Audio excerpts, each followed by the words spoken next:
Hello, hello, hello. How is everybody doing? Welcome. It is Saturday, and we are going to talk about Raising Kanan.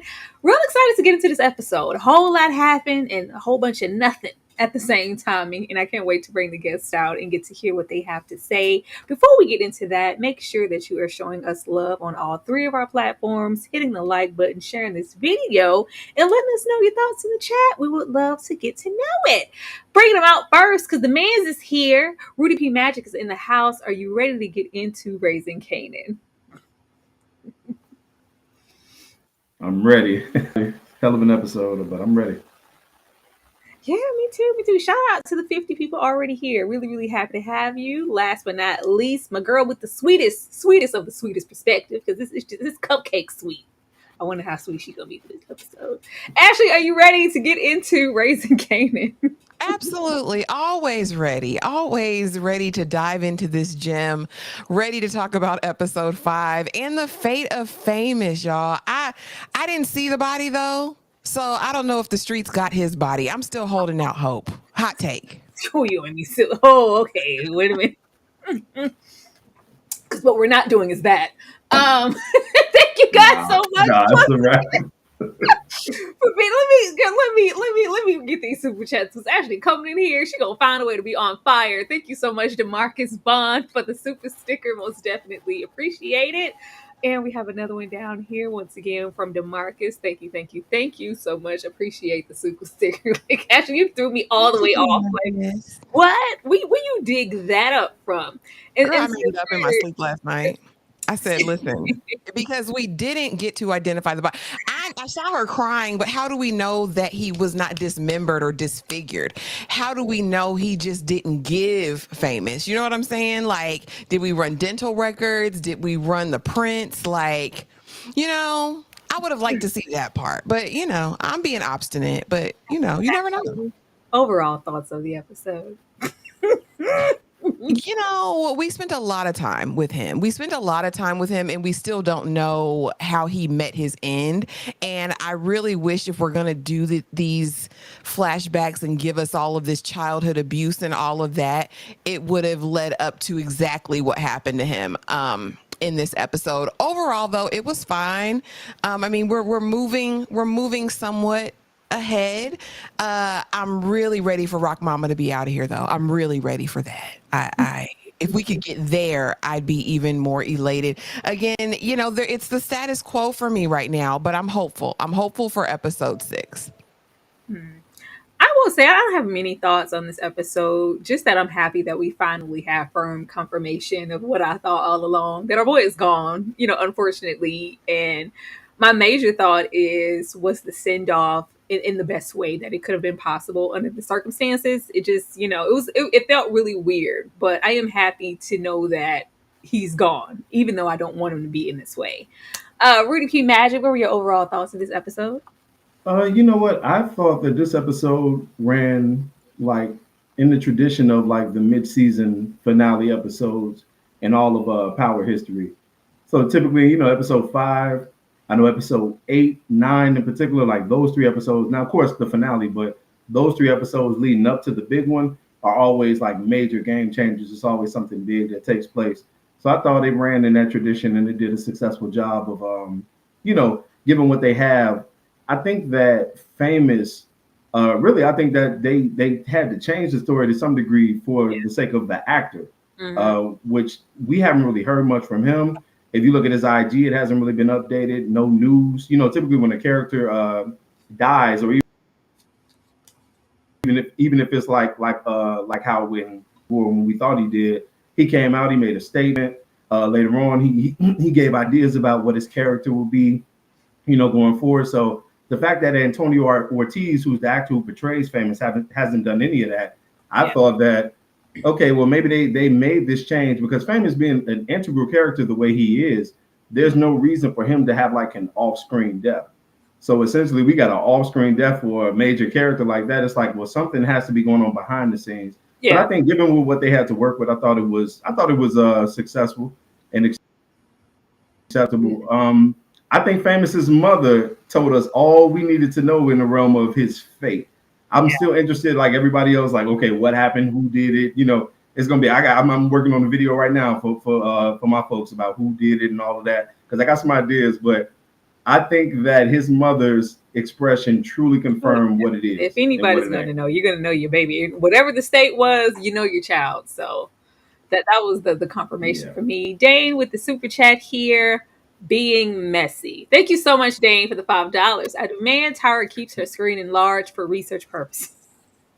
Thank you, Dane. Salute Ashley. Mr. Jeezy. Dane, thank you so much for the $5. I don't know why I put you up here. Why did I put you up here? Yeah, I thought it was under the circumstances, this is the best that we could have gotten, even though I just really didn't want this because he is an essential character. But this was like instant confirmation. I didn't need to see the mother's face. Once we got here and we got into this history of violence and the dad and the abuse and some of the things that Famous and his family went through prior to him ever even knowing who Kanan was, I said, okay, yeah, he's dead. There's no reason to go all the way around, bring back the sister, have the mom. We've never seen Famous's mom this much and have this backstory to just kind of fulfill what we couldn't do because we no longer have this actor due to whatever circumstances. It was that. So this was confirmation. So I was just waiting on it. But I mean, it was, I don't want to say interesting. It was just really jarring because we had never heard anything from my understanding about Famous's father in this light or just Famous's father, period. Unless I missed it. I was like, I don't remember any of this. So for us to just open the episode with heavy-handed slaps, I was like, whoa, this is it's a little jarring. But not only do we get that, but we have the current future where Famous's mom is like, okay, it's been 3 months. You said wait 2, and it's been 3, and we still don't know, where my baby is. I need you to find him, at which he easily implicates Kanan, because that's who you need to talk to. If anybody knows what happened or maybe had a hand in it, it's most definitely him. But Ashley, I'm going to come to you first. How did you feel meeting Papa Famous in the state of this family running away? Yeah. So for me, I think the sentiment of it all was lost. And here's why. Famous was already endeared to the audience, right? We've been endeared to Famous since season 1 for the most part. Like, he's a fan favorite. So I don't know if I necessarily, like I said, give me the history of violence and up until he meets his end and show me how he met that end, I think, to bring it all together. But just as it was presented in this episode, I was like, okay, well, damn. But I mean, I already cared for Famous, whether or not he had this history of abuse. I mean, it did give some shock and awe. It explained maybe some of his behaviors earlier on. I don't know. And I really, if there is the issue with the actor, I hate that it had to turn out this way because he was a worthwhile and important character. And I would have loved to see his story play out a little bit differently. I feel as though the mama's always been the mama. It didn't, to me, paint her in a great light. These are hard moments. It's hard situations, but again, it kind of explains his character more. I guess it was more fully developed that way. I just feel like if you the mama and you love your child so bad that you escaped this brutalizing man who stomped your baby out, to call the police on him when you find something in his room is insane and unhinged to me. So as far as the mama, I wanted to empathize with her, but I found myself empathizing more with damn Kanan, all about Famous, than I did his own mother. So yeah, thank you for the background. I mean, I already cared about Famous, so I don't feel like I necessarily needed all this unless they were going to cap it off for me in this episode. And that's crazy because I think the episode, as far as this history, wanted us to have the opposite effect. I don't really even see this like really being for Famous because we didn't physically have his character here. This was for Famous's mom. This is for us to kind of relate to her and things that she's been through, and really, I felt like trying to get into her regret because she did call the police, and now I can't find my baby. This was more so for her, but we've never had that with her in the state that we kind of left her in the last season. And then just to get introduced to this little Famous we've never seen, it just kind of came across like, but I think it was just supposed to give levity to that. Watching it, you would feel like, well, if this was the circumstance, the situation where the gun was in the closet, that was the first time you thought to do that, because we couldn't even think to maybe call the police when we were being abused as well as our children. So it just feels a little warped, but I think this was for us to relate to her and her regret. Rudy? I totally agree with your last point, Ty. I do think it was for Famous's mother to a degree, but I also think that that flashback and the subsequent ones were also for, it's like a love letter, like a swan song to the character, knowing that we don't have him here physically in order to send him off in the way that they may have liked to have done it. They say, okay, well, we're gonna build his story contextually. And if you notice about Power, they typically don't do flashbacks in this manner. Yeah. We don't see like another series such as like Walking Dead and other things. They'll show you a flashback and they'll give you the contextual factors in order to build up a character's narrative and then make their death hit you that much harder. So to Ash's point about even like we love him already, yeah, I agree. We already do have a love for Famous, but we don't have like that context that they gave us. And because we don't have his character here physically, whatever again behind the scenes may be going on, the context builders were key to make, when they found him later, to make that kind of hit us all the more hard. It's like, damn, he was a kid, he had a rough life. We saw everything in between. We saw his journey in the hood, musical, moving up in the ranks and that. And just when he's about to hit his zenith as an artist, and he's getting his song played, tragedy strikes. But I do want to make a point too about the father of Fame. I personally don't think that was his father. Because when you peep, if you go back and watch the scene, Famous says, is Lewis hurting mama or something to that degree. Now, logically, and he detests him because of the relation that they go through.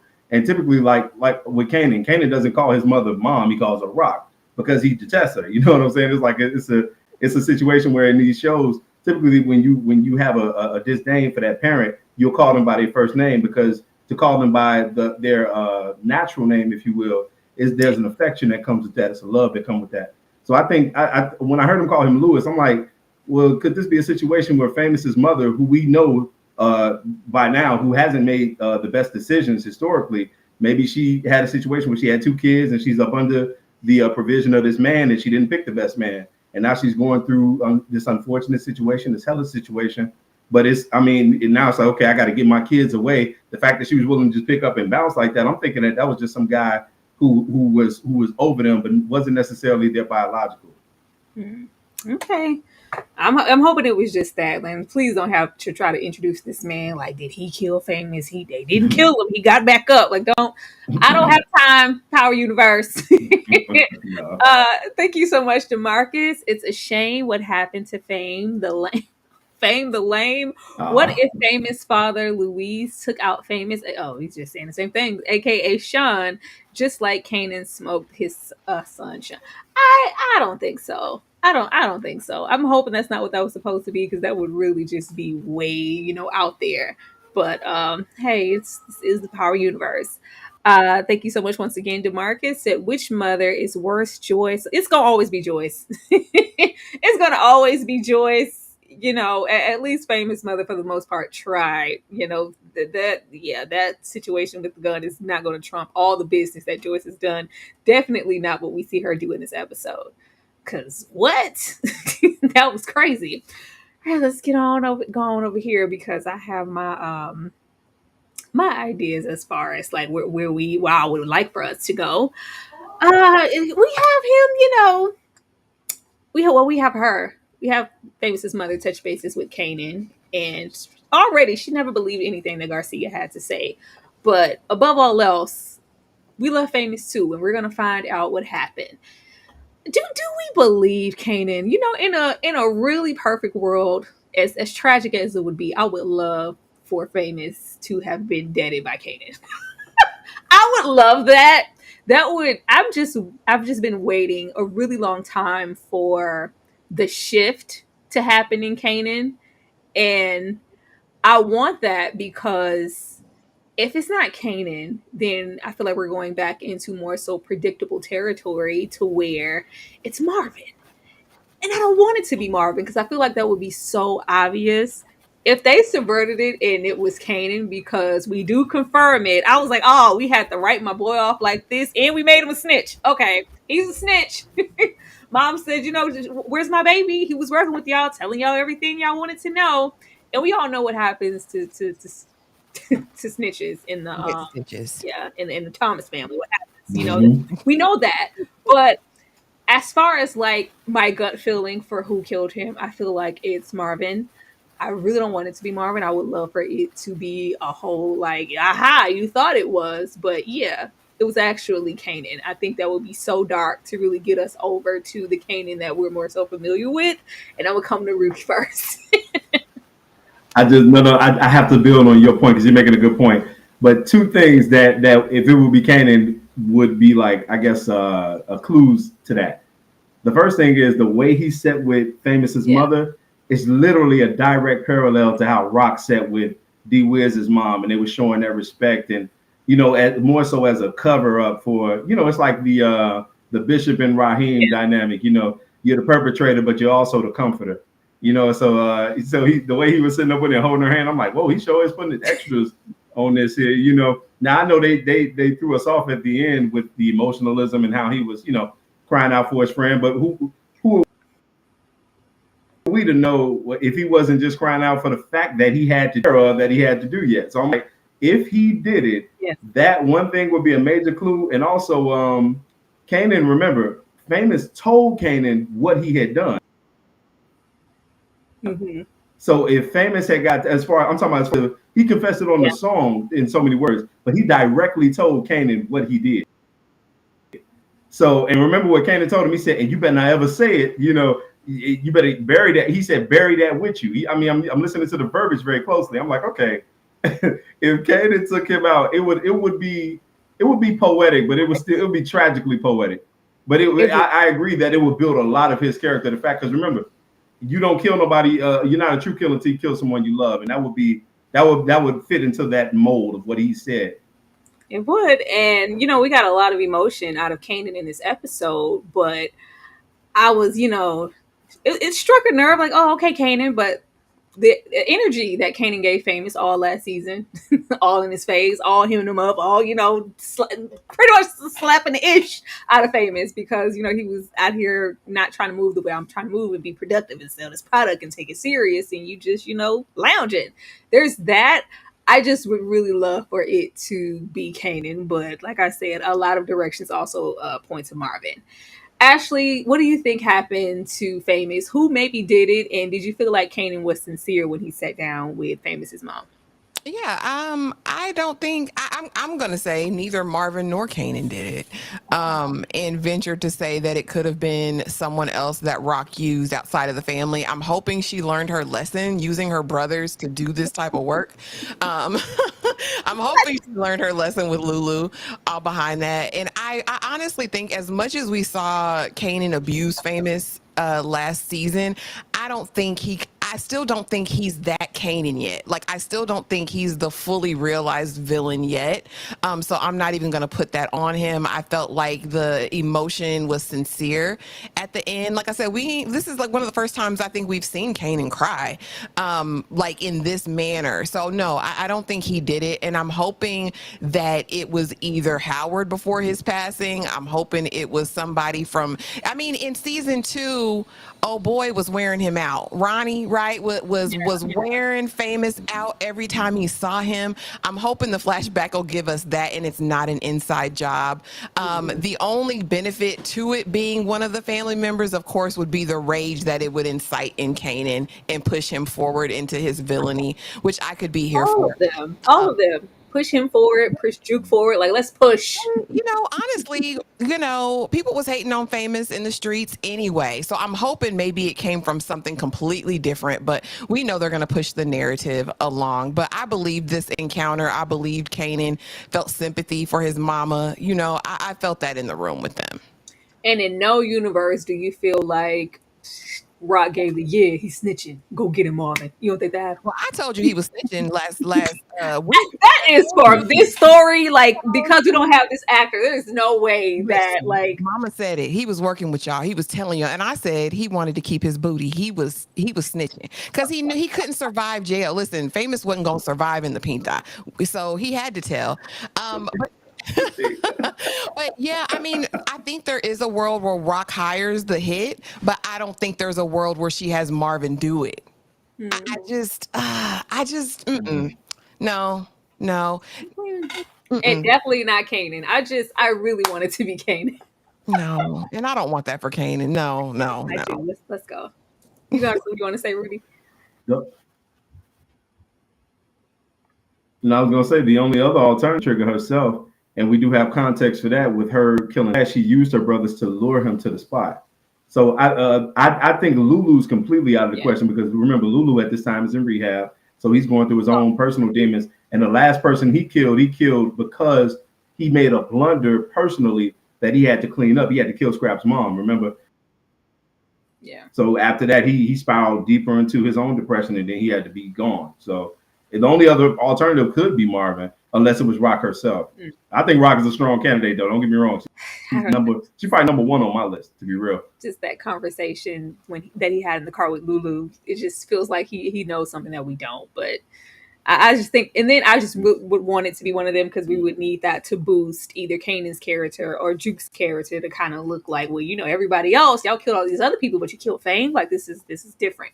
I would be here for that. If not, I needed to turn Kanan into a whole bastard and for it to be him this whole time. That would be so good. But trust no one, not even Kanan. Not even Kanan and not even Little Man. First, I want to know why we spending so much time on his hay fever. You got hay fever or you got a problem, sir? If you on them drugs, tell us now. Are you dipping into the product? There's that.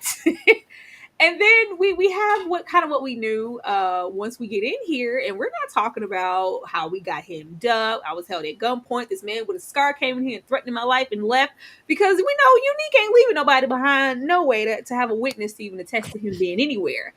And I was like, okay, so you're a little informant. All right, there's that. But it just seems like we're kind of making one big circle to get back to Quan. we do have him confronting Kanan, like, you might not want to be skimming, what about your mom? What about this? And we have Kanan having a guapa money in a storage unit. So we can really already know and get into what we know is going to happen. He's trying to move independently of Rock, period. And we have him give this intel to Unique about the little riff and the product. And of course, we're going to have him probably link up with Quan, who has a vendetta against Rock, period.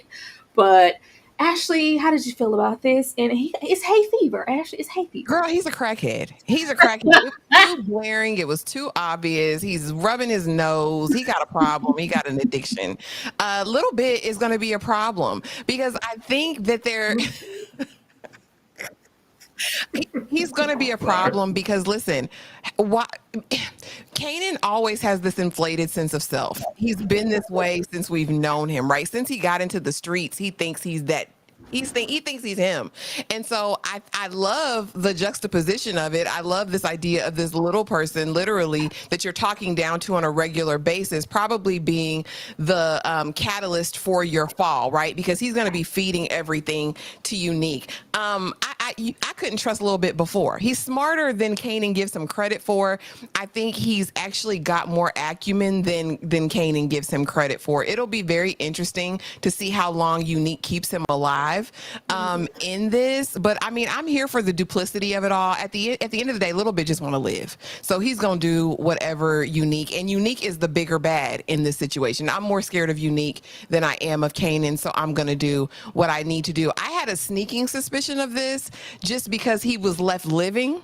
And we know that Neek has been taking everybody out with reckless abandon up until this point.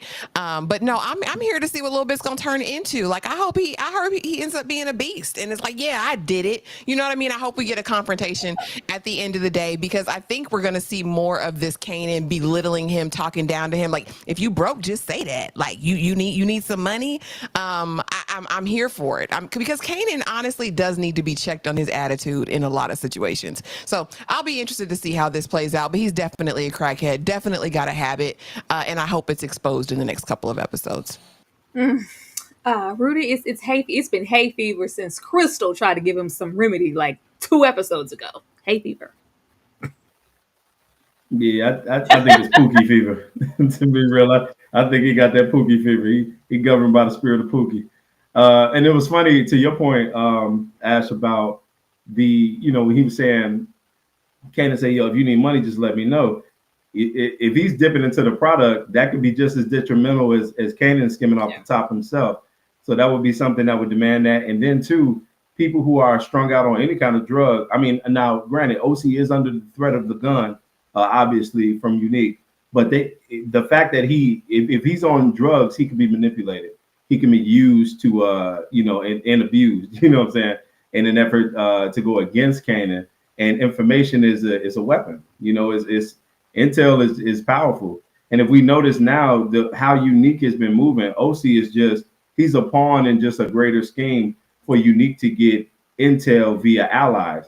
I think Unique has kind of hit this wall, not to get ahead of us a little bit, but I think he's hit this wall where he's like, I'm making these maneuvers, but he's running out of rope to hang and use against Rock. So now he's pulling for allies. That's why we see him make that one move, which I'm sure we'll get to, and other things. OC is just a part of this. Even the Quan piece, that's a part of this. He's pulling at straws, trying to get more allies, so he can get close and harm and Rock. But I think OC definitely is on something, and I think before it's said and done, Kanan may have to do him, especially when he discovers what's really good. Not him. It's gonna be Juke. She just waited to kill somebody again. Thank you so much, TP, for the super chat. Joyce took Famous out, gave Kanan the motivation to give her a lethal dosage. The lethal dosage she wanted, and 20 years later, smoke Granny in OG Power. Yeah, she ain't left that hospital room. She definitely has not left. But you guys are really lit here. Shout out to the 105 people here. We really, really appreciate you guys supporting us. We're going to show y'all some love, and we're going to come right back. Y'all cooking. I'm trying to go on tonight. Hope you can right. I just want to live in a fantasy. I think we deserve it right. Top of the memories I've ever made in my life. Permanent ecstasy. The ladies is pimp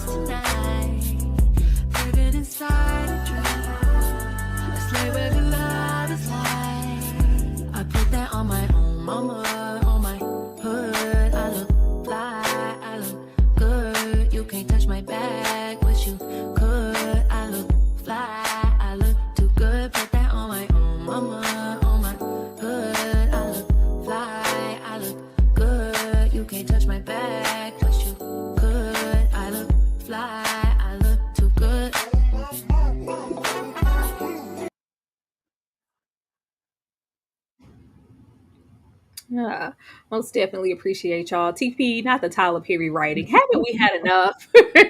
We definitely not gonna go over there with the Tyler Perry writing, but I just thought it was so funny. This hey, somebody guilty, they telling on themselves this hay fever just so much, damn hay fever. All the lies.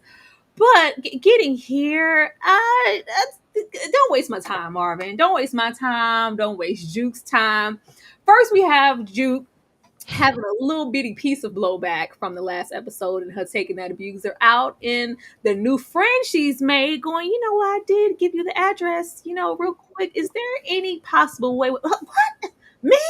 Kill somebody? No, I would never. The lie just rolled off of Juke back like it's naturally to do so. I not only did I kill him, but I loved it.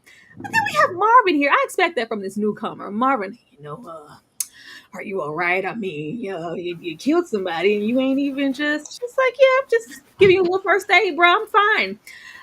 This is the first body of many. Like, I'm all for Marvin trying to be a concerned dad, but we already know Jukebox majority of the time knows all the secrets where all the bodies are buried, especially when it comes to Rock. Like, she's known, seen, and been through so much. So with Marvin just sitting here kind of giving her this speech like she's just been protected and shielded from something all this time, like she doesn't know who her family is, all the bodies they've dropped, all the things that have happened, her mother, the relationship she had with Marvin prior to them getting it together. Like, yeah, I was like, Marvin, you putting a lot on it, but at least he checked. But we already know where Juke is. She dead already. This is the first body of many. Rudy, I'm going to come to you first. How did you feel about Jukebox and Marvin and her just kind of being comfortable? You know what?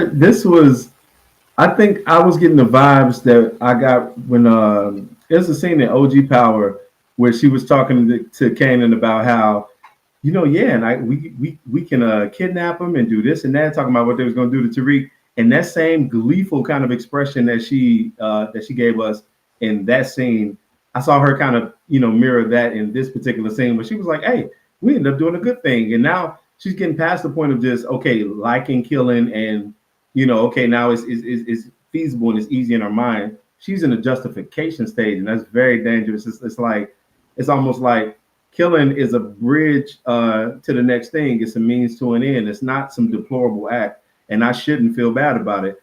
And it's unfortunate, man. It's so unfortunate, but I think that is scary to a degree. It almost got like a horror movie kind of vibe to it, and you can tell her own father, who is a killer. I mean, Marvin is a tried and true. He will take a life, but he does it in the effort of business. Marvin don't just take a life just to take it, and he's seeing that whatever that gene is that's within him has passed on to his daughter and has magnified. I mean, and even it's even greater within her because we're going to see a situation or situations with her where she's going to just for the fun of it. And Marvin don't do that. Marvin, he'll take a life, but he does it for business.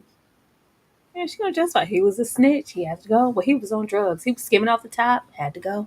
He looked at me wrong. Had to go. Mm-hmm. Ashley, were you here for this talk with Juke to give her a little tip to shake? Baby, are you all right? You just caught a body. Marvin, worry about yourself.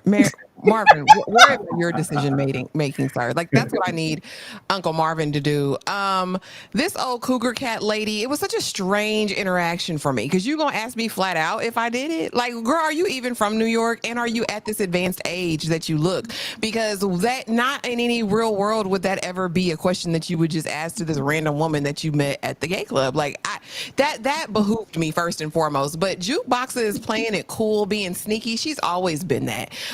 Now, this murderous streak that she's going to be on, I think, of course, she's going to keep going with it because it's being positively reinforced. Well, you did that. You saved your daddy.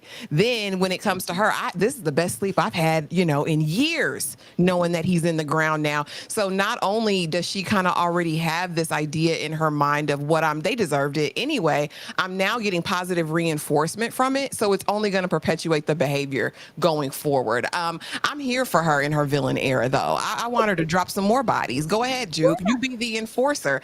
Absolutely. At least you now have direction and purpose. And I need her just to move in that direction. But yeah, that's an unbelievable conversation to have in a diner.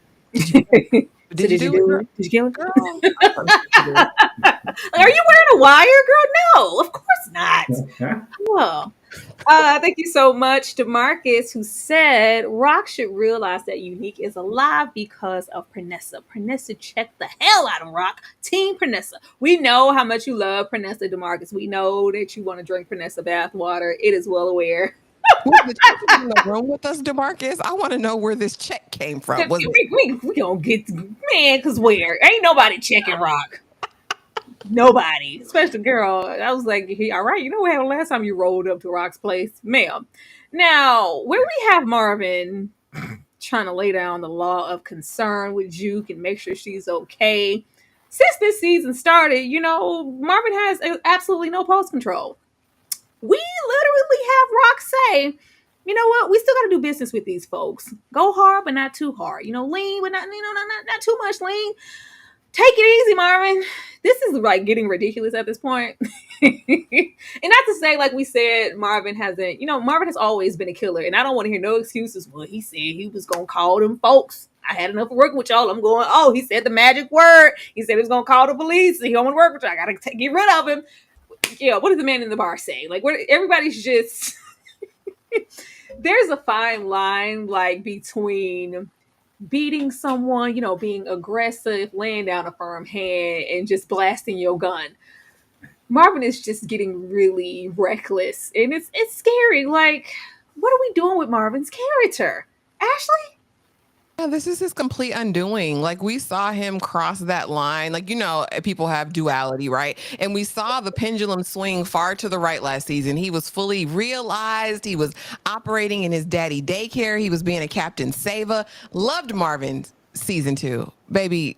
Or season 3, excuse me. Now we're here, and it is ridiculous at this point, Tyra, because you have no impulse control now. All of a sudden, you can't control that anger. Somebody say a couple things out of line, and you just gonna drop them. Everything else be damned. Like, damn the connection, damn that we need this warehouse. All of that. Marvin is out of control, and I think it's only foreboding his untimely demise. He's on his way out of here because he's moving too reckless. I think it's hard when you come to a place where, wow, we've seen this growth and maturation, and now we see him revert back. I think that's a telltale sign that Marvin is on his way out of here, because it's not even smart business at this point. You are making enemies, you are dropping bodies, and it makes no sense because you felt disrespected, Marvin. I would think you'd be beyond that after anger management, buddy. Are we beyond Rock shooting you as your big sister? Because your little big sister. Because that's where we're going. You are disobeying direct orders, sir. Like, I told you to do something. Like, everything you do has a rollover effect to me. We ain't even dealt with you rolling up on the man and having a little secret meetings with Stefano. Like, yeah, we're gonna revisit those things, and now you're adding this. Like, I really feel like Rock may have to handle business on Marvin. Because where are we going with this? Rudy, what's happening here? Where are we going with Marvin? You know what? Something that to Marvin's reckless nature, Ash, I agree with you when it comes to him and like what he did to Stefano's bookie. That's reckless. Like, and that's getting back to that, like the parallel with him in Jukebox. That's something that like that he's passing on to her, that recklessness, kind of just for the hell of it, because he was there on business, but he just recklessly took him out after he felt disrespected. I totally agree in that regard. But I think with Terry, this cat, I think what Marvin did to him, Rock would have did to him in the same instance, because it wasn't just because he got disrespected, but the guy was talking. The guy was talking about snitching. He said he was going to the hey dude. Look, he was like, you don't want to be talking like that. You don't want to be, you don't want to be coming like that, because when you start talking like that, now you're telling me that you're a loose cannon, that you can't be trusted. And in this business, remember, Rock even told her son, I can live with, not trusting my son and this and that, but I have to trust my business partners. And when Terry said that to Marvin, he put himself in a spot where he could no longer be trusted. And I think that they still wanted to use their facility to, obviously to do their business. But David is the one that's controllable because he's kind of off. Terry is smart, he's sharp, and he's somebody, he's a loose end because he can't be controlled. So long as David can be controlled, it's like, okay, we're going to keep him, we'll smack him, become a hairstylist real quick, have to fix his hair when he get out of order here and there, I'll smack him here and there. But when Terry said, when he mentioned the police, I'm like, oh, It's over. It was Couldn't beat him, completely Rudy. He justified. didn't even beat him. Like, beat him first. So I'm saying you Nah, but apply pressure, you got to take him out. yeah. He was past the beating. He like, no, man, a beating. If I beat him, he gonna run to the police, and then I can't do nothing to him. I'm like, no, I gotta smack this. I mean, I gotta shoot this cat. It's And then we do this when we already know that Quan hates our stinking guts. Like, what? I mean, this everything is just a hot mess. Like, we already have this going on. Like you said, we have him over here. We can hem him up, slap his mullet out of place or whatever that's supposed to be. And he get him some act right. He did try to get a little bass in his voice this episode, and we hemmed him up, and it was fine. But I'm like, could we at least, like, even if we were gonna shoot him, at least give us the potential threatening, like, hey, like, da da da da, and Marvin knocks him out, and he says, he wipes the blood off, says, no, I'm still calling the police. At least give us that so Marvin doesn't look like such an idiot all the time. Like, something. But this is where it ends here with Quan. We have, our little shots being thrown, and he did what we knew he was gonna do, throw it in her face. Like, I met your son. I hope you a better mother than you are, partner. Like, this is it. We already knew this was coming. And Rock no longer has motion pretty much both ways now, because where exactly is this going to go after Marvin shooting Terry? Like, we can't, your product wasn't being, it's definitely not going to be moved now. Rudy? well, we talking about Rock and Quan, correct? I Yeah, just want to make sure. We're Rock and Quan. I mean, we all saw it coming to this. I think that Quan no longer respected her, and he was about to get very. I mean, he was already getting devious. I'm saying about to, but putting that tax on her was completely out of line, going against their initial arrangement. But I think what's really insidious is not so much them just breaking up, but him getting back with Unique and Rock not knowing Unique is alive. That could potentially jeopardize her new deal because the Hafiz wants to meet with her partners. And we again, I mentioned earlier, Unique he's pulling at straws for allies and things like that. So with this Quan piece, how can he hurt Rock the most in his next move? So somehow with Quan, as an ally, they're going to figure out a way to try to sabotage that deal that she has coming up, and that would really hit her where it hurts. But I think as far as her, exiting or him firing her, whatever the case, I think she got hers off. She said everything she needed to say. She called him the worst thing you can call any man, who's acting outside of his character. So yeah, I like the scene for what it was, but I think it was a necessary move. But him meeting with Unique has worse ramifications than we can imagine it. Ash, what about you? Do you think that there will be any blowback from Shang here? From Mortal Kombat for this situation, and do you think that Rock is going to care that Marvin didn't listen to what she said to a T, and it's just going to be enough that he was like, well, he said he was calling the law, so I shot him and killed him? Is Rock going to be cool? No. He's not listening. You're not listening, Steven. You're not. Like, it's almost like a case is being built against Marvin in Rock's mind. Because first of all, you're having secret meetings. I'm finding out through the grapevine what you're doing. Then you're doing all these side jobs, and you're not following instructions, Marvin. Are we back to the beginning again? I think that she's keeping track of all of this, even though she hasn't exploded on him yet. I think this is just another tick mark that's leading up to whatever's going to happen with Marvin. There's always consequences in this game. Listen, with these people, there's always going to be consequences. So at this point, I mean, it'll ultimately boil down to a war. There's a war every season, right? So ultimately, there'll be some kind of shootout and some sort of repercussions for Terry. And the fact that Quan literally just hates the power that Rock wields, I think he hates the fact that she's a woman. He's got a lot of underlying resentments towards her. And I think this is just the kind of icing on the cake he needs to carry out a different plan against Rock. So yeah, definitely consequences coming. Absolutely. The moment that he touched base, because we already know from way back he preferred Unique anyway. Even though Unique's like business, it didn't really even pop off and be as feasible as he has been with Rock. But it's just like, yeah, you a woman. I don't want you in my face. I don't want you in my face. Thank you so much, TP, for the $5. Young Juke and Kanan. Nowhere near grown Juke and Kanan. Power origins will be when will we see the ruthless development? That's why I'm saying, TP, if we gone with that famous narrative, we could get there. We can get there. I don't know how far they're planning to push these seasons or how many they're permitted to have. It would be nice to see that transition though, because we are in season 4, and we don't get a whole lot of seasons. Not like, oh, we making how far did Power go? How many seasons did Power? 6? Yeah, Six. like, so it Doing would be six, yeah. nice to start, just a little shift. I know they can't go completely overboard because we do want something to look forward to with new seasons, but a little shift would be nice. I think we're getting there, but it's just real slow, TP. But if Kanan kill famous, oh, we in the parking lot. We are in the parking lot to the 50 cent of it all. And I'll be really, really excited for that. But I can't wait to get here because he gonna be real giggity to see Unique next episode, because I'm sure that's where we're going. But in the meantime, regardless of what's going on, I think Rock is rushing. This is just really sloppy to me. To me, this is really sloppy, and it just feels so unsafe. And he says, hey, I'm down to do business, and Rock's focus is just like, no man, no product, no anything is going to be in front of me any longer. Just know that whatever's happening, don't try to let a partner come in here who may be Stefano or whoever, then try to beeline me because, oh, this is who I'm really talking to and dealing with instead of this black woman. It's always going to be me, and I need you to know that.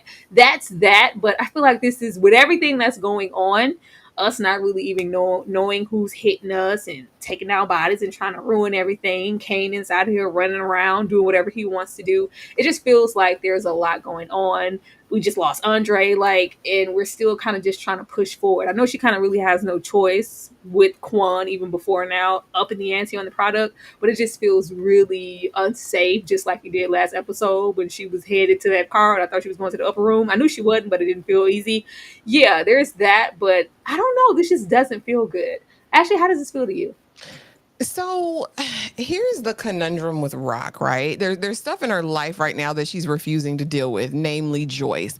And I think that Rock is in a race against herself. I think her moves are indicative of the fact that she wants to be nothing like Joyce.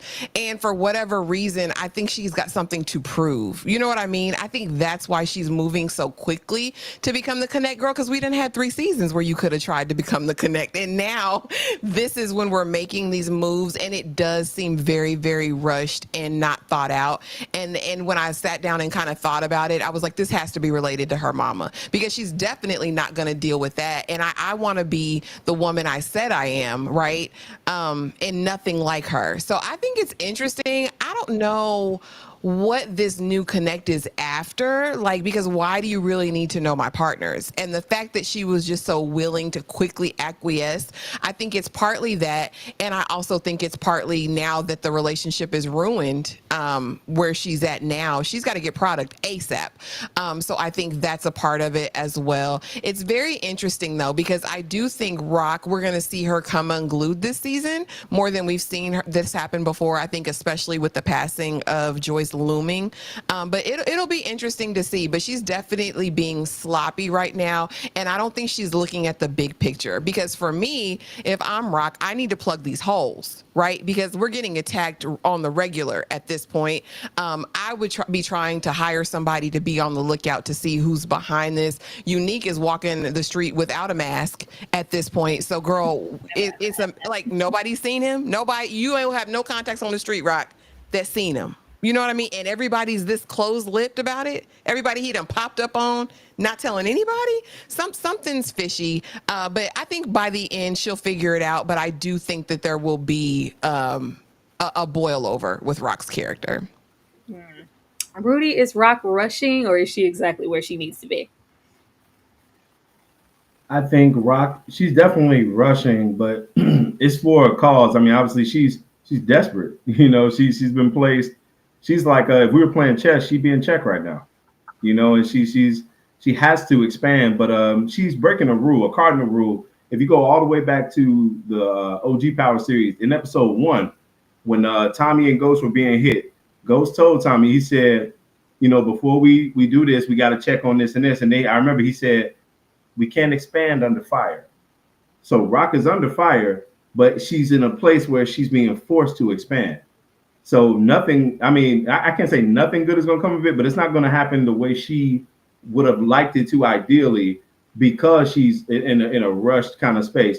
And I think with Hafiz, I think he's treating her like in the square world, if you were being screened for any position that's way higher up, they, hey, okay, well, let me check you out. We got to go to this interview. Okay, who's your references? Okay, now we got to go to this interview, this tier. It's like when the stakes get raised, we really got to screen you to make sure we can trust you.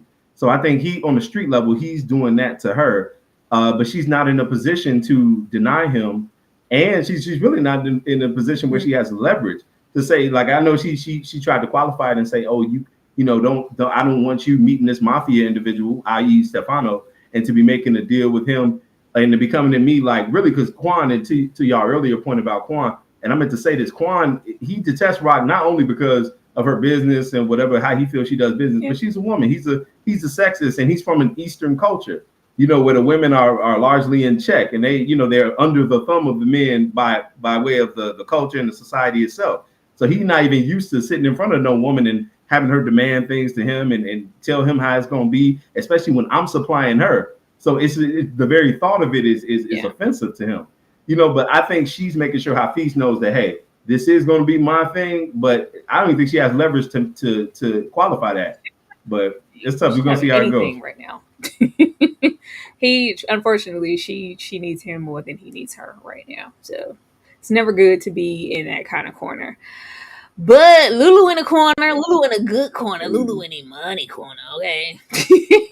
New artists and new booty. We got a whole bunch of new artists because, whoever these disciples were, they thought they was giving Wu-Tang Killers. They was trying to give Into the 36 Chambers over there, but he gave, like maybe 38 chambers. It was kind of over there. And then we have this aspiring white rapper here that it seemed like Lulu had some invested interest in. He liked the artist. But regardless of that, Lulu, he making the girl work hard, ain't he? See what you gotta sit on top of your head, Lulu. Like, give the girl some. Dang, Lulu, Lord. Now you want to play hard to get, Lulu. Lulu's playing hard to get, and it's just all of this yip yap, and she telling this man everything from an education, a background, this, that, and I'm worthy, Lulu. Just give me some. Which little alcoholic self? And he finally gave in. He finally gave in, and they have their night. But in the midst of meeting these artists and exchanging all these pleasantries and this flirting, when Lulu's not giving her the cold ass shoulder, she asking a whole lot of questions. She asking a whole lot of questions. I wouldn't be telling her about nothing. I'm not telling her about, don't ask me about Famous. Don't ask me about his sister. Don't ask me about anything. And I know Famous is still, considered an artist who's missing at this point or whatever. Well, probably not moving forward. But yeah, I don't know. With the position and, her having a background at the record label, there's that. But I'm just always weary of when we meet a new character, a woman. Can we trust her? Does she have good intentions? It's just a question because I felt like she was being nosy. Ashley, how do you feel about Lulu and Imani? And these artists, I put will they be a factor because it did seem like Lulu had this interest, especially for the white artist. I think DeMarcus said that was supposed to be third base. I was like, okay. I didn't really get into third base like that, but if that's what it is, all right. But if he has more of an affinity for this artist, will that maybe do something with, call the paramedics, be real, or maybe feeling some type of way like he's not getting all the attention? I don't know. I was just thinking. But Ashley? Yeah, because where is B Rilla right now? Is he still in your house, Lulu? Is he still laid up over there? I don't like this narrative of Imani having to chase Lulu's slow D. I don't like that. I don't like why she's running after Lulu's D, and he, I ain't got. And then y'all give us the love scene in the afterglow. Y'all don't even give us the love scene. Like, what was the point? What's happening in the Kanan verse? We don't get love scenes no more. Like, y'all not. Especially with the grown folks, y'all not showing grown folks love scenes no more. Like, if we're gonna, anyway, Imani's an op. She's a plant. You know what I mean? Because she worked too hard to go after Lulu. And if you're Imani, why do you want Lou? at the end of the day, That's why I there's don't something trust her. there. Like, you know what I mean? Like, she's got a motive. And I don't think it's just artist and repertoire. She got a motive and it's something different. I wouldn't be surprised if she didn't people. I wouldn't. I don't trust Imani as far as I can throw her. She's beautiful, beautiful gowns, beautiful skin. Love her down. But this Lulu's tryst, I don't trust it. I don't. She's the one I will say I don't think is in danger of being with Lulu. I think he's in danger of being with her. Well, that's what I'm saying. I don't think that's the issue because at least when we met her, she does have a reputation. It's not like she just popped up out of nowhere and she's like a plant. She does work here. She has a reputation for success. It's just her pressing Lulu so hard. Like, girl, who is Lulu? I don't get it. I don't know. Maybe it's just attraction. You know, like he's sexy to her, but it's like Lulu gives you nothing. He's giving you nothing since he's met you, and they have this like little banter where she's flirting, but he's saying everything. But help her get out my face. I don't want none of that. I don't know. It's just, it's like, okay, you're growing on me. You're proving yourself to me to be worthy to get somebody. All right. I mean, okay, but Lulu might have wanted an alcoholic D anyway. But all right. I think that's what's turning me off. Or just like, can we trust her? Because why are we pressing Lulu so hard? I guess because he's fine. All right. He was fine in them pleated pants. Just side note. He did. He looked nice. He looked nice this episode. He did. But I ain't chasing you. Trying to. Well, I went to school at the such and such. And why? Who is Lulu to prove yourself to? Rudy? Yeah, it's funny. I don't even think she was reciting all that to kind of more or less prove herself. I think she was just low key flexing. But I think the attraction between them, I think she liked Lulu because, first of all, he's a talented man. He's someone who possesses a gift that is an asset to her and her business. Yeah, he's a good producer. He's a proven producer. You know what I'm saying? Although he's had his issues, she don't really know about his past or anything like that. Lulu is, if he was still in criminality, I would say that, okay, him, she could potentially, like Ash was suggesting, maybe be one of the people, this and that. But the fact that he's not in that world, at least up to this point anymore, I think she's just somebody who's she's a square. All her life been a square, and Lulu, he got them vibes, got them hood vibes. She on the wrong side of the tracks. Okay. Yeah, I think she's intrigued by him because, to be honest, she's not his type. We've seen Lulu's type. First of all, Lulu's type ain't even really. We ain't seen like a Black American woman or anything like that. We've seen them with these Spanish chicks. They're from New York or whatever like that. So, but at the same time, this woman intrigues Lulu just the same because her sophistication and how she acts like she's just above it all. You can see the way. And go back and watch the episode. You can just see in these little pockets where he's looking at her. He's like, oh, okay, shorty. Now the chocolate's starting to look a little good to him. You know what I'm saying? But I think her allure or her attraction to him is the fact that he ain't all in her face trying to be attracted or trying to, she invited him over to see the record or to hear the record collection and all of this. Lou was like, he ain't really in her face like that. I just think it's like that. It's cat and mouse. Yeah, I got that. I just like, don't let this lady work hard. Like, she's attractive. She's successful. Lulu, since when did you have all these standards that needed to be met before you hopped on it? All right. Okay. Sorry, saying you a drunk. Thank you, DeMarcus of the $5. Imani Fran is an attorney that will help Lulu and Rock since Andre Barnes is unalived. Okay, I'll be sleepwalking through Lulu and her scene. I'm like, Lulu, I'll be awake now. I just was waiting on him to get that out the way. Like, get this girl some. How long she got to press you, Lulu? I was like, oh, you actually do know something about artists. All right, we can go to bed. we can get it on. But yeah, I would hope that Rilla is not still at his house. Like, what are we doing here? But yeah, I'm tired. We tired, Unique. I'm tired. Oh Lord, I am really excited at the aspects of whatever this is being potentially over next episode. I'm tired of Ash running around. He got to catch them all. Anybody, whoever is very, anybody, whoever, looked at me wrong. Like, you ain't Mitch. Nobody has time for this, Unique. Okay, this hobo tour that he's going on. I understand why, but it's not in any way feasible for me to see Unique running around for what looks like putting his bed in and begging, you got a problem, I got a problem too. Like, we need to all link up and get on her. Like, there's that, but it's like, oh God, if I see him, it doesn't help that he hasn't changed his wardrobe either. I know he's supposed to be incognito, but have you washed? Have you washed yourself?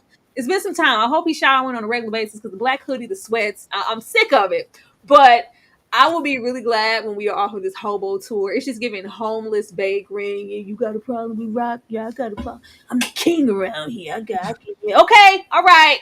We got it. I'll be glad when he put that fur on and his little pelly and his gold chain so we can get to where we need to be. Ashley? I'll be glad when he gets off this fake John Wick revenge tour because sit down somewhere. You're not John Wick, sir. You're not him. You'll never be him. And the fact that I have to keep seeing him banging his head against stuff, like, all right.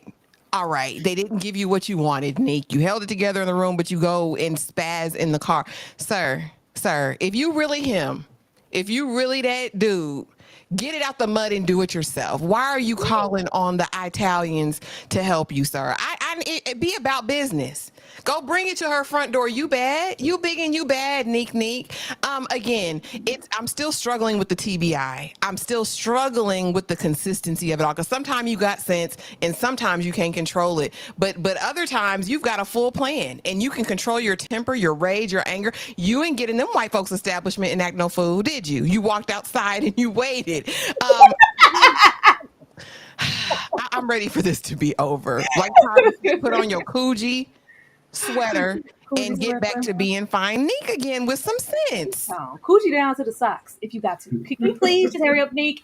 And I get it. Like, it's not just about him, putting his bid in and wanting to take Rock down. He wants to break down the enterprise, the inner workings, and stop motion on your product. I got this. Like, it's supposed to be like a mastermind situation. Then he just comes out, and then it's like, yeah, I disassembled everything you had moving. It's not just about me wanting to get revenge on you. And it's like, do you actually intend to kill Rock? Is that what we're doing? Because it's giving you Miss Rock. It's giving you on some cat. That's what it sounds like. That's what it sounds like. You are a scorned ex. I never thought we would get here and Unique would be a scorned ex. But this is what it is because it's way more than business. Even though he says that, it's giving, so how it tastes when she gave you some. What does that have to do with the business? It's bigger than that. But I think next episode we're going to be out of the Pokemon phase. Rudy? I literally just want to build off what you just said. And somebody actually echoed it in the comments. But remember, way back in the first episode of this season, in the flashback when he was being rescued by Early, and Early had to lay him on the bed, and he's laying there. He's like, "Oh man, but tell her I love her though. Tell her I love her." I'm like, right there. Because the question really, what I hear you all asking is, for Unique, what's his motivation? Like, why is he going so hard at this point? Obviously, his plan is unraveling. He's pulling at any little straw he can. What is his motivation? I definitely believe it's because not only did he feel betrayed by someone who he was, who he had gone through being uncool with, now he cool and all that, but it was just somebody who he loved, who he had affection and feelings for, and all of that. And when the passion is there on the positive side, then the negative side hits just as harder. You know how they say about a woman scoring, so we just inverse that in this case. This man is scoring and he's moving in that capacity. You know what I'm saying? And it was something else you had said, Ty. Oh my God, it's leaving me. But pretty much, I think Unique is moving in a scoring fashion. He told us that he loved her way back in the beginning of this season, and now he's acting like that. And it's funny too, Ash, what you said about him going crazy. He got outside of that establishment. He wasn't in Phil Russo's spot in Jersey, knocking over drinks and at the bar going. He got in the car and beat on his own steering wheel because he knew what time it was. So it's selective TBI at this point for sure. Rudy, I have a question now, Rudy. You talked about love, and I know he said it. However, how much in love can a man be if he got a whole baby mama at home with 2 kids? How much in love could he have been with Rock? Was it love, or was it lust, or was it infatuation? Because I don't see that being love, Rudy. I'm gonna tell you. Okay, when he killed Andre, what did he say to him? The first thing he said to Andre before he killed him, he said, "Is you effing her? Because if this and that, she surely is effing you," or something to that degree. But he's pretty much saying, it was almost like a crime of passion. It wasn't, it was to dismantle her enterprise and all of that on the meta side. But he killed Andre because he thought Andre was hitting him. Man, let's be real. He looking at her, hugging on him and doing all. He was like, man, that used to be me right there. I used to be right there in that space. And now she think I'm posthumous Neek. and she think it's sweet. Like, no, it's up now. You know? I think it's just hard, Rudy, because we saw the brinks of what could have been, some steamy, lustful type situation, but their situation didn't get a whole lot of time to blossom. It was over as quickly as it started. So for him to have this much, like, yeah, it's like, all right, well, like, pipe down. All of this, like, all you guys had was, effing. That's what you had. You didn't have any love. It wasn't. It was that's all it took. Like, I mean, it is rock. She might, grab it. It might be, some rah. I don't know. Ladies, two things. It's only two things. First of all, y'all know, y'all dealt with guys. You know how it go.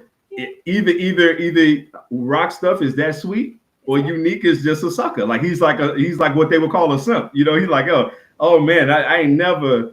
Like you say, you got a baby mama and say he wasn't even really. We never saw him intimate with Pernessa. Remember, he was just kind of taking care of her. He was doing right. Babysitter. Yeah, he was doing right in the moral sense, but he wasn't intimate. We never saw them in love scenes and stuff like that. He was in rock, like he was on that. Rock was doing something to his mind. They was playing knockoff Jodeci records, because they're not clearing no 90s records. So they was playing knockoff Jodeci records. You feel me? They were. And then it's him, the one thing that he can't seem to remember, you took out my brother, you did all of this, got him to take me out to take over this empire. So there's this mix of revenge and you put it on me. I told you said she was giving out, what did I call her little poisonous punani? She out here giving out coochie and death. Is what Rock out here handing out coochie and death, and you giving it to the brother, and I was a recipient, and I'm not gonna allow you to do this to another man ever again. All right, Unique, but I'll just be here for it. Pernessa, please, Pernessa, please, Pernessa. I knew that this was gonna come around. I've been waiting on Pernessa to acknowledge, in a way, like, hey, who the hell is leaving me this money here? that was always there, but. Like, don't roll up with the smoke, Pernessa. I just be feeling bad for Pernessa because we know, like, she ain't, just I'll be wanting Rock to slap.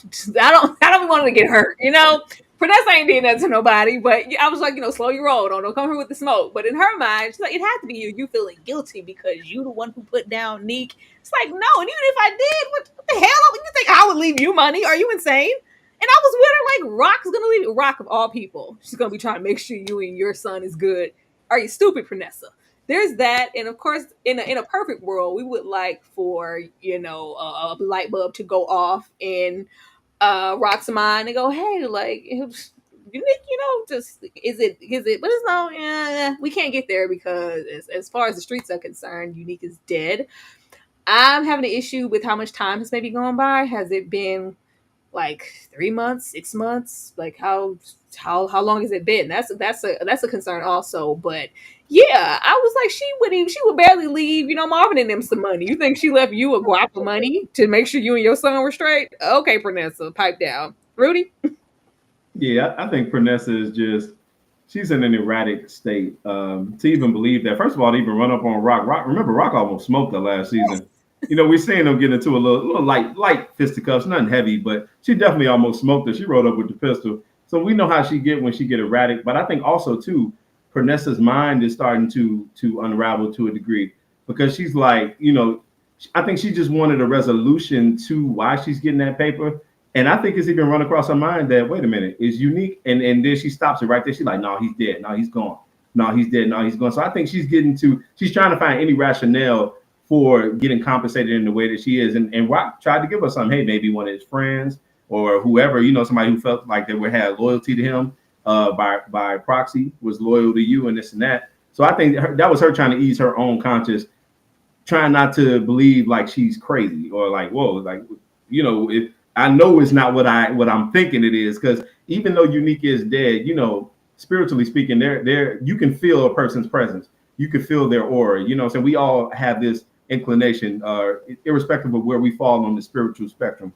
You can almost, like when your parents are around, or if they're doing well, or if they're not doing well, you can feel this. You know what I'm saying? So I think with her, she's starting to feel something that she can't shake, and she's trying to get a resolution to it. She's trying to get some kind of answer for that, and hopefully she don't get smoked and or slapped. Because that could happen.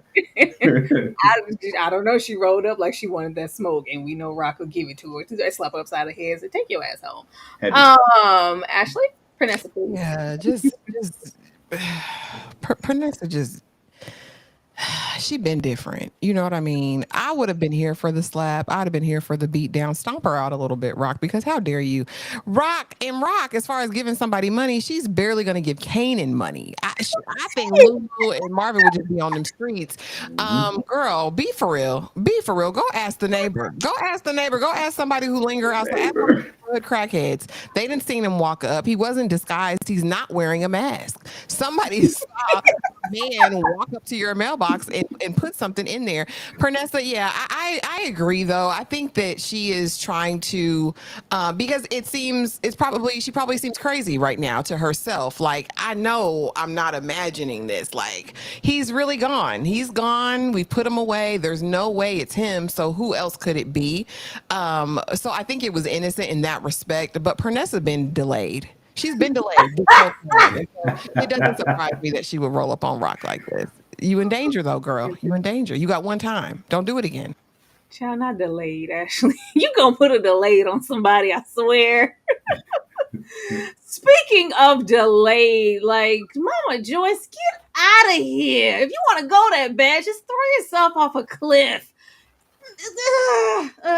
She gonna be just forever diabolical in this way. Like, we have I fallen and I can't get up. Anybody who didn't watch Ashley and I react to this episode, please go bring it back, because we found this to be very comical. We found this to be extremely well, I'm gonna say I did. I did. Like, girl, get up. That was that. And we have them being very concerned. Like, we got to get you checked, regardless of the cancer. And we were calling everybody. It's just like, the cancer is kind of, it's not only just that, but she needs around the clock care, and we're trying to just put our bid in for who's gonna do it. Lulu said, "Hell no, get somebody else to do it." And Kanan and they're like, "Well, I can't." At which we have Marvin. Marvin come in. He's trying to make sure she's comfortable, make sure she's okay, do what he can. Yeah, I don't really need this. I need you to give me that Ray Nathan special. For anybody who don't know what that Ray Nathan special is, it's a healing situation. Gonna hit you off with this hot dose, and you gonna go out. You gonna go out of this world. And Marvin thought about it for all of, a minute, even brought it, and he couldn't bring himself to do it. And then instantly he was sorry, Marvin. He said, "I'm sorry, I can't." He was just sorry. But it's not like, sorry, Marvin's sorry. It's like, no, it felt like, yeah, you're sorry. You've been sorry. I never liked you. Always hated you. And we know with Joyce, this is coming from a place of illness and all this. But my issue is, were you going to proposition Kanan? Were you going to proposition whoever was in there? Were you trying to keep this under wraps until maybe you got to this point and keep it close? Is this why you're trying to get close to Kanan? Who are you going to proposition to do this? Like, that's just such an odd situation to me. He walks out, but he does leave the dosage there. I thought this was such an unfair situation and an expectation for her to ask Marvin, let alone anybody in the family, to do. Rudy?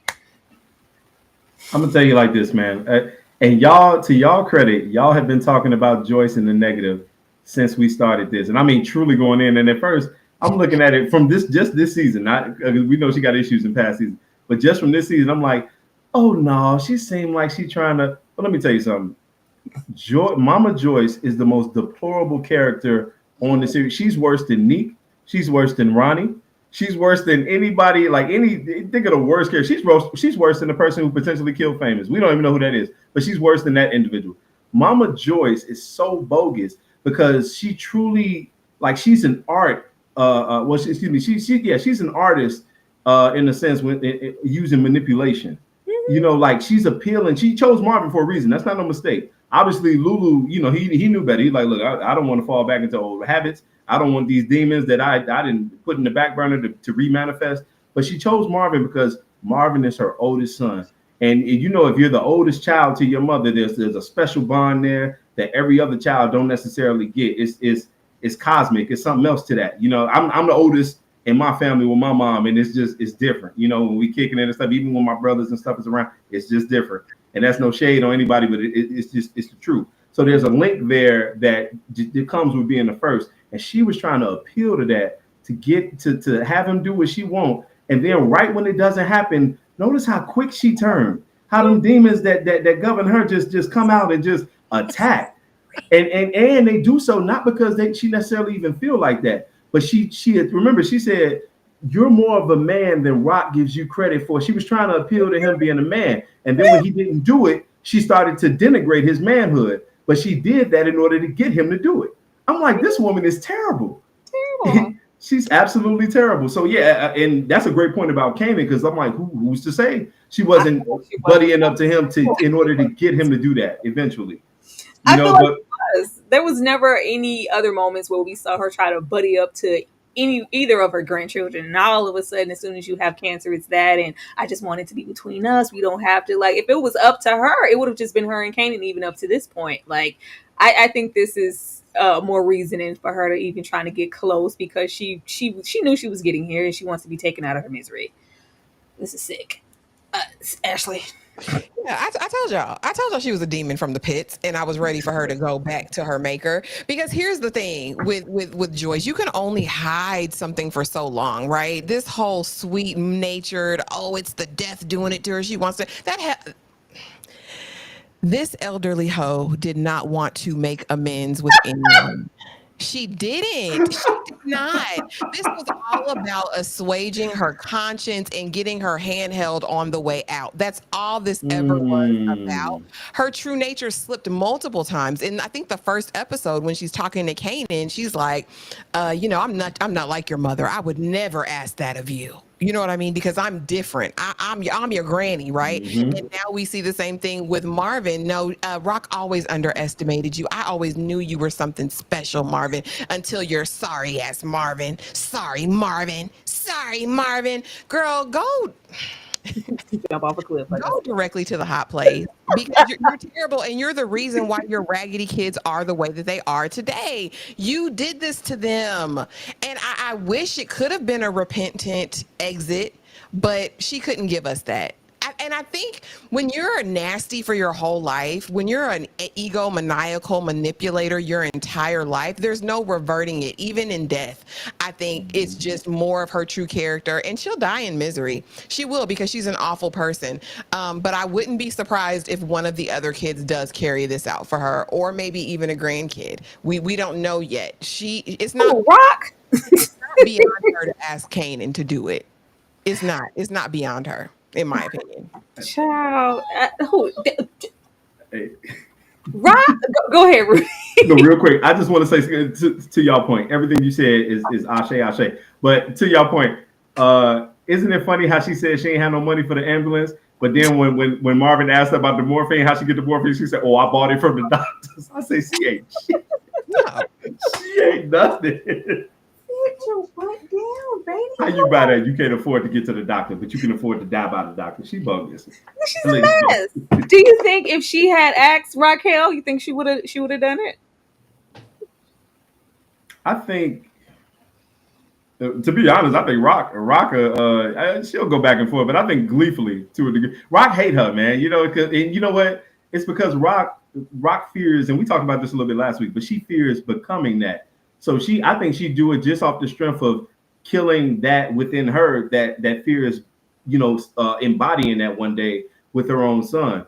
And, that would be a fate worse than death based on the reactions. When we see Rock get emotional, and we rarely do, the only time she shows emotion is when she's dealing with that woman. And it's because of their history. And it's because Rock, the thing, and it's like this in our family sometimes. The person that you detest the most, or a person in a family detests the most, the biggest thing is them fearing becoming like that, or them seeing attributes of themselves in that person. And so, yeah, I think she'd do anything to get away from that, for sure. And it's not like you no longer mobile or your hands don't have function. You could have did it yourself. You could have did it yourself. But she's a coward. Remember that. But this is a tough conversation. This is tough. But I'm gonna say in the case of Mama Joyce, I ain't talking about the world or in general. In the case of Mama Joyce, she's a coward. She's scared. Remember, because when we first meet Mama Joyce, she's in the church, right? And we know that there's biblical mandates and stuff that's against that type of an action, right? So in her mind, she too scared to do it because she knows she gonna really face the fire for that. But she say, if I get one of them to do it, then it's some kind of peace, or some redemptive action I can have in that. But she's a coward, man. That woman bogus, man. She bogus. I'm trying not to call her nothing crazy, but she's very bogus. Well, she already got called an elderly hoe. Oh yeah, but that was hilarious. That was hilarious. This cancer, it's just got me down, Marvin. If you could just go. I was like, ma'am, so who are you acting? Who acts like this? This was I hated this for Marvin, but yeah. He left it there. Maybe she'll get somebody else to do it and get her little strength up because I did see how everybody else answered and kind of at least came down there. Rock ignored the phone call, didn't even answer. She was like, yeah, I'll get to that when I get to it. Like, Yeah. it will be nice to go on open that next episode with Joyce already out here, and we'll just have Rock deal with that. Like, oh, I didn't even get to say my piece, and she's dead. Yeah, she gone. We find famous. We find famous. Under this, I was like, oh, this is a trash way to go out. We got this one-off situation with this kid trying to hit up this liquor store, and he's chased into this abandoned section here, and we find Famous's body under this mattress, and of course we have his mom come to identify it, relay this message to Kanan, and he reminiscing as well in this regret. I think the both of them share regret for how they played their roles in Famous's life with her, calling the police with the gun, and most definitely Kanan for how he treated Famous last season and how he even allowed him to be treated by Ronnie. I think it's just a clear message that you can't go back, you can't salvage anything. Your friend is gone, your son is gone, but I still want Kanan to have done it. That would be really, really good. I was like, oh man, that would make my day. But right now, at this moment, it just looks like Kanan is really feeling down about losing his best friend. Ashley? Yeah, and like I said, I believe that this was a sincere moment. As long as we've known Kanan, we've known Famous. Famous for better or worse, what was his friend, and Kanan was his. Now, the ugliness of it all last season, gave me pause because don't cry now. Cry last week when you was hemming him up in the corners, Kanan. But no, I felt that, and I do. I think this was a moment, and I like how you made that parallel. I think both of them are finding the regret in this moment, right, for their past deeds and how they handled Famous towards the end of his life. Mama turning him into the popo. Because, girl, what the hell are you thinking about? You find the blicky in his room, and that's the first thing you do to a brown boy in New York back in those days. That's what we're doing. Like, that's why I said I didn't feel nothing for her in this, because, girl, you set him up for the okie doke. At the end of the day, Famous was doing what he was doing, but as a mother, your first call is to the police. That was your first call. That was your first inclination. No, I ain't got it to do for her. But for Kanan, I did feel that for a moment because I haven't seen him in this type of grief before. So I'm very curious about what this is going to do. Is this going to turn him harder? Is he going to try to have a temporary redemption tour and be like super savior for an episode or two? I'm very interested to see how this is going to play out, but I definitely believe that this was a sincere moment for Kanan. Rudy? Yeah, I agree with that. As far as this being a sincere moment for Kanan, I think that it's moments like this that bring us back to the true essence of what the show is supposed to be about. Because I know so many times, like I read on social media, man, it's like Raising Kanan is getting less and less about Kanan. It's getting less and less. But moments like this truly show us why we're supposed to be seeing this origin story. And these type of moments are character builders. Because it's going to make him and shape and form him into that person that we knew, that's going to be callous, going to be heartless. And I don't think you get to that point without losing, like you say, your best friend and other things that you love as well. But your best friend is a part. It runs part and parcel to the things that you love and the losses that you take on your way to becoming one of the most famed villains, in any given universe. So I think him losing his friend this way, reminiscing, holding his tape. He has a keepsake where now his friend, although he's dead, he can turn on his music and listen to him, and he can reminisce in retrospect on their times. Remember being out on the corner, having to sell that tape. And Ash, I like that you brought his mother into the chat because I've been going back and forth on this, but I'm definitely gonna do a little expose dealing with his mama, because his mama got a lot to do with him being in the state that he is, unfortunately. Because even worse than her giving that gun to the police, she should have never kicked him out the house. Mm-hmm. What were you thinking when you kick somebody out the house at a young age who ain't got no resources and no recourse? He's going to get into things. And when he got back and expressed that to you, he should have been in a situation where he could confide in you about any of that stuff.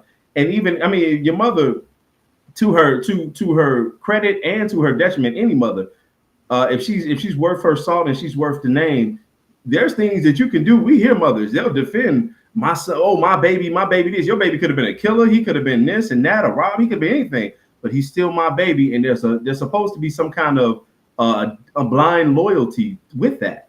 So for her to go, it's like everything she's done, she's transgressed against him and put him in a situation where death was around the corner. So by putting him out the house, you put him in a situation where anything could happen, and anything happened.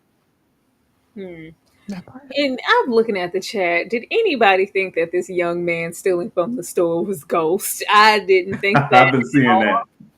They said it when we were watching it Thursday night. They were in the comments saying that was the young Ghost. I mean, I did at least look at the credit. I was like, why would y'all even? I think it was just supposed to be just a misdirect to get us here to find the famous's body. But I don't even think the boy had like a name. It didn't say, but I didn't. That didn't cross my mind. Be like, oh, is this Ghost? Is this the moment where everybody? No, he just here to assist in us finding the body. It would be nice. We get real close to stuff popping off. We run into Tommy and Ghost. It could be fun. No, go ahead, Rudy. Well, I will say real quick, I don't know if that kid was Ghost, but the store owner definitely looked like Angela's father. I will say that. So when they brought that in, it was really the connection to, from what I've been seeing, like, this is Angela's father, and he had that kind of an aesthetic, So I'm like, well, I don't know if we may be reaching on the Ghost point, but I remember him recounting when he was in the hospital bed, speaking to Angie. Oh no, that boy's no good. We used to chase him out and had to chase him around my store and this and that. So I'm like, I can see that part of it, but I don't know if that was Ghost per se. If this is the introduction of Ghost, this is tired. We need something. It's got to be bigger. Yeah, we need something that says Beyonce. We need we need the introduction to be really epic when we see Tommy and Ghost. I think is really important. So this will be underwhelming. I really wish that Famous could have got a proper send off. Like, this is very unfortunate. I'm sure once we reveal who shot him, then maybe we'll do some tricky camera perspective type of work to see, something. But like, this is not the same. I saw somebody mention D-Wiz, even Scrap. All those deaths hit. This just felt like a letdown. Like, it's like, oh, we didn't have a choice, so this is what we had to go with. So it doesn't feel the same. But Ashley, predictions for the next episode? Oh, girl, I ain't got no predictions. Next episode, I know we're not going to get what really happened to Famous probably until the end of the season, so it won't be there. But definitely we'll see Rock making moves. I think Joyce is going to get her wish. I think we will get our send-off to Joyce in the next episode, prayerfully. I think Lulu, we'll get to know a little bit more about Imani and how that's going to work with Lulu, what their dynamic will shape up to be. And like I said, Rock will just be making moves. Unique will probably get cleaned up next episode. I'll say that. I'll say Neek might be coming on the up and up in episode 6. Rudy? I'm gonna go just a little contrary to what you say, because I think that in the next episode I think we find out definitively what happened to him and who was the culprit behind his death and all of that. The episode title speaks to this. It's called The Price of Fame, and what we know is that it ain't cheap. And if we I cross-reference it when I hear things. I cross-reference it in like other quotes and sayings. And one thing like Malcolm X used to say, the price of freedom is death, and people view fame in theory as a form of freedom. So the price of fame is death. So we may find out who was behind his death. That may be a reach to y'all, but I'm like, that's how I kind of put it together. I'm like, okay, well, the price of fame, we may see. And then we know that in the credits, the trailer for next week, they're kind of alluding to this, Kanan's going to be on a rampage trying to see who did what. I think he may run into Freddy's people potentially. That would make sense given his proximity to what he did. But I think we're going to have a definitive answer, and then I think the rest of the season will be focusing on Unique and Rock and working that situation out. I don't think Unique's going to be hidden for that much longer. I give him maybe one more episode once this Famous debacle is worked out, and then I think we're gonna move on and really get to a real resolution for Rock and her character going into season 5. I just need a shift with Kanan.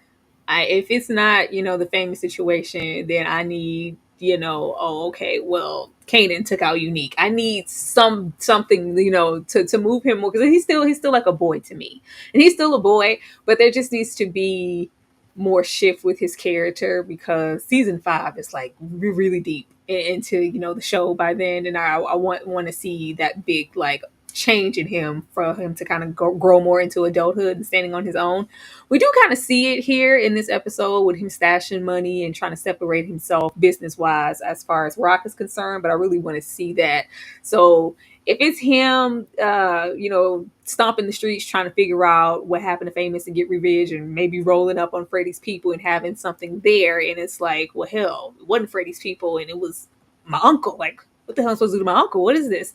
Like, if it could be that, I'm here for that. But like, I just need a shift in the family, a shift in the dynamic, and I need Juke to catch another body. Okay. I need those things to happen. But y'all, that was the episode. Yeah, that was a whole lot. It was a whole lot. I can't wait to see what happens, because we set the price of fame. All right, if we get to know who did it even sooner than we thought we would, that'll definitely be even better. I am going to show you guys some love. We got up to about 150 people tonight, which is, you know, always good, always fun. Before y'all try to dip out, leaving comments, and, you know, hit that like button while I give y'all this little break, and we're going to come right back and let you guys know what we got coming up. I don't want to see you cry. Got some questions that I got to ask. I hope you can come up with the answers, baby. Girl, it's easy to love me now. Would you love me if I was down and out? But you still have love for me, girl. It's easy to love me now. Would you love me if I was down and out? But you still have love for me. If I fell off tomorrow, would you still love me? If I didn't smell so good, would you still hug me? If I got locked up and set this till quarter century, could I count on you to be there to support me mentally? If I went back till hoopty for my bands, would you poof and disappear like some of my friends? If I was hit and I was hurt, would you be by my side? If it was time to put in work, would you be down to ride? I doubt, kill a nigga, cat, chill and drive. I'm asking questions to find out how you feel inside. If I ain't back, I flip burgers at Burger King. Would you be ashamed to tell your friends you're feeling me? In the bed, if I use my tongue, would you like that? If I wrote you a love letter, would you write back? If we could have a little drink, you know, a nightcap. We can go do what you like, I know you like that. Like, girl, it's easy to love me now.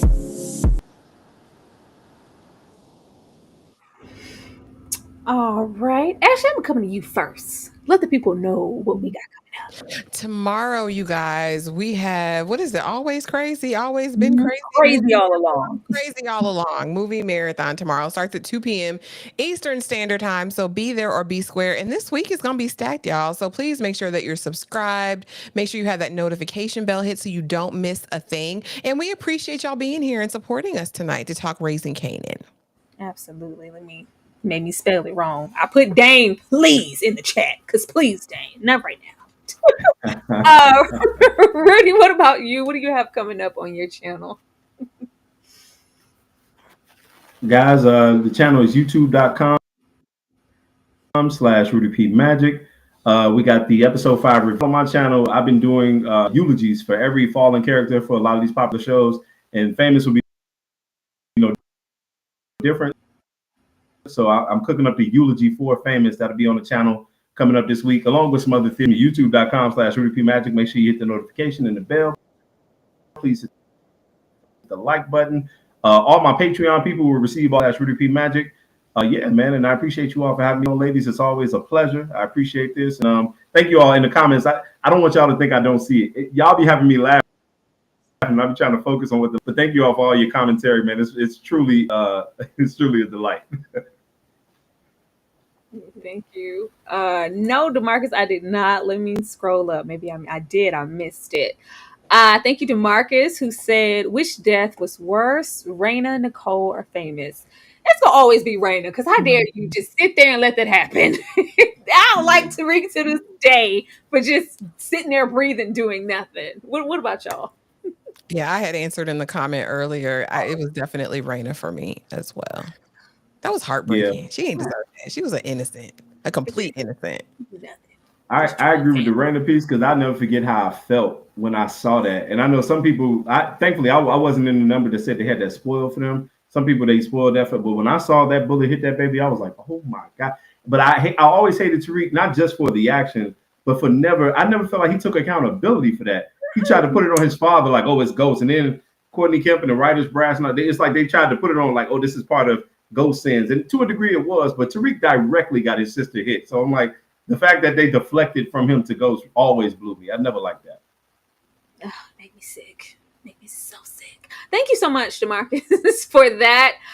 Anybody who is a member, be sure to meet us in a bit to watch Pretty Woman tonight, and we will see y'all next time. I'm going to leave you guys with the marathon binge for tomorrow that Ashley mentioned with our crazy all along. We're going to get into some crazy. Not only just regular crazy, white crazy. So it's going to be a good time. We will definitely see you guys tomorrow. Good night, y'all.